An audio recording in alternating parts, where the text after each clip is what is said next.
이재명 대표 단식 9일차. 몸져 누울지라도 힘들어서 결코 휘어지거나 굽히지는 않을 것입니다. 이것이 피고인 이화영 진술서입니다. 한번 읽어보겠습니다. 저 이화영이 이재명 대표와 관련하여 검찰에서 진술한 검찰 신문조서는 임의성이 없는 상태에서 진술한 것으로 사실이 아닙니다. 거듭 밝히거니와 이화영과 경기도는 쌍방울의 김성태 등에게 스마트팜 비용뿐만 아니라 이재명 지사의 방북 비용을 요청한 적이 결코 없습니다. 따라서 이화영은 당시 이재명 지사에게 이와 관련한 어떠한 보고도 한 적이 없으며 김성태와 전화 연결을 해준 사실이 없습니다. 이화영은 김성태의 체포 이후 같은 사안에 대해 8개월 이상 검찰로부터 집요한 수사를 받았으며 이 과정에서 이재명 대표와 혐의를 인정하라는 집요한 압박을 받았습니다. 마치 이재명 피의자의 참고인 신분과 같은 수사를 받았습니다. 이화영은 검찰로부터 별건 수사를 통한 추가 구속 기소 등 지속적 압박을 받으면서 이재명 지사가 관련된 것처럼 일부 허위 진술을 하였습니다. 이는 양심에 어긋난 행위로서 진심으로 후회하고 있습니다. 또한 이 과정에서 재판이 지연된 점에 대해서 재판부에 사과드립니다. 앞으로 재판에 성실하게 임하겠습니다. 2023년 9월 7일. 이화영 진술서의 핵심 키워드는 임의성 없는 상태에서의 진술로 허위 진술하였고 이재명 지사는 관련이 없다는 점입니다.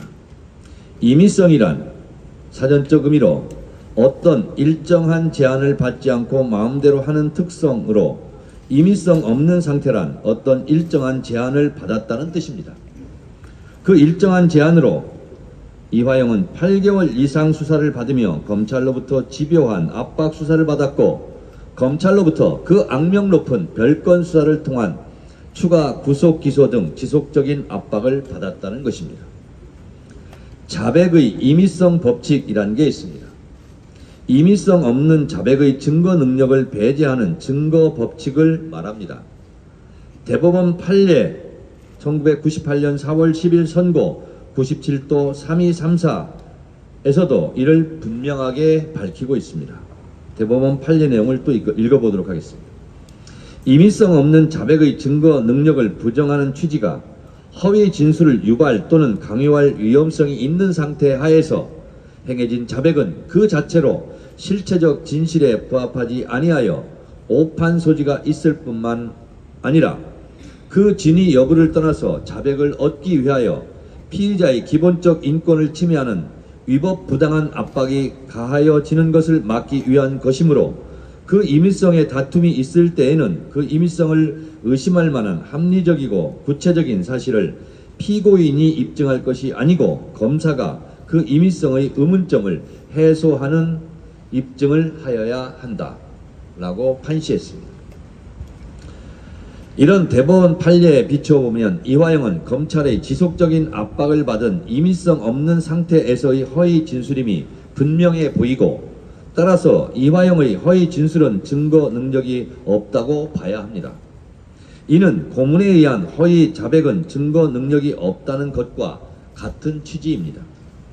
그렇다면 이재명 경기도지사는 대북 관련 송금 문제는 여기서 연관이 끊어지는 것이고 그럼 이 사건과 관련해 혐의점도 해소되어 검찰에 출석할 필요도 없게 됩니다.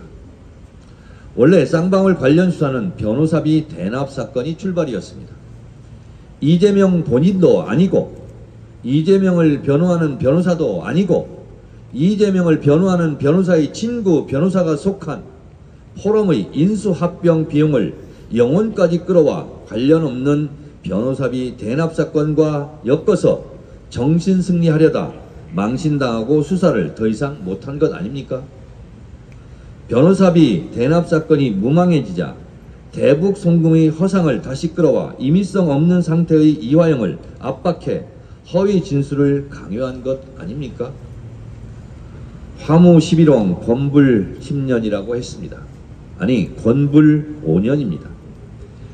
이재명 대표 단식 9일차 참으로 억울하고 참으로 치떨리지만 내일 오전 10시 30분 수원지검에 출석합니다. 힘들어 누울지라도 결코 쓰러지지 않고 힘들어 몸을 못 가눌지라도 결코 굽히지는 않을 것입니다. 거짓이 진실을 이길 수 없습니다. 진실은 더디지만 반드시 그 얼굴을 드러냅니다. 정의는 승리합니다. 이재명 대표 힘내십시오.